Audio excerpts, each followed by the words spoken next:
Dear traveller, today we delve into the distant origins of the White Tree of Gondor. Discover the deep-rooted history and significance of this ancient and mystical tree. A tall and expansive tree of graceful form, white, thin, unwrinkled bark over white wood. In spring, it produced numerous white flowers, but few of these ever bore fruit. What shape the fruit was is never described, nor was it considered to be edible. The leaves were laurel-like, dark green above and bright silver beneath. The White Tree of Gondor is one of the most iconic symbols in Tolkien's Middle-earth, representing the lineage of the kings of Gondor and the enduring spirit of the realm.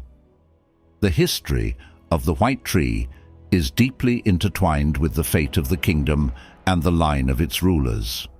So, dear traveller, the story of the White Tree begins not in Middle-earth, but in the blessed realm of Valinor, where the two trees, Telperion and Laurelin, once illuminated the world with their light before the creation of the sun and the moon. Telperion, the elder of the two trees, had silver leaves and emitted a silver light that was cherished by the Valar.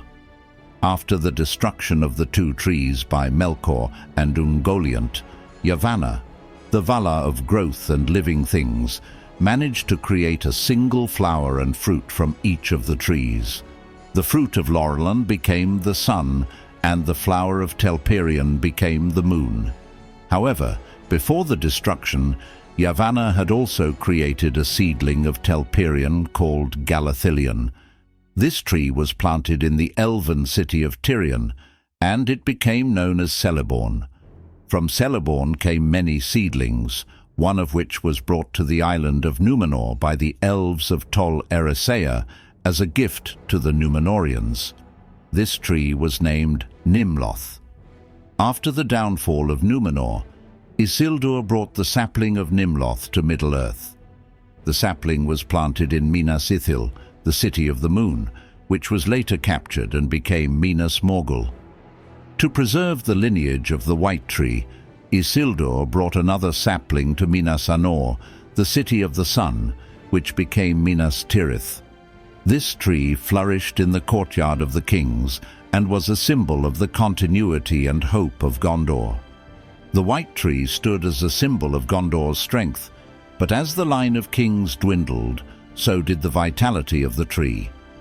The third tree withered and died during the reign of the last king, Ernor, and no new sapling was found. For centuries, the dead tree stood as a symbol of Gondor's decline, a reminder of the lost glory of the realm and the need for a true king to restore it. The prophecy surrounding the White Tree foretold that a new sapling would appear when the rightful king returned. This prophecy came true during the War of the Ring, when Aragorn, the heir of Isildur, ascended the throne. In the slopes of Mindolluin, the mountain above Minas Tirith, Aragorn discovered a young sapling of the White Tree, which was then planted in the courtyard of the kings. This act symbolized the rebirth of Gondor, the return of the rightful king, and the restoration of hope to the people. The White Tree of Gondor symbolizes resilience, hope, and the unbroken line of the kings. It represents the endurance of the people of Gondor through times of despair and the renewal that comes with the return of the true king. Its history is not just the story of a tree, but the story of a kingdom and its people, of loss and renewal, and the enduring legacy of Númenor. The White Tree also serves as a spiritual and cultural symbol, connecting the people of Gondor to their ancient heritage.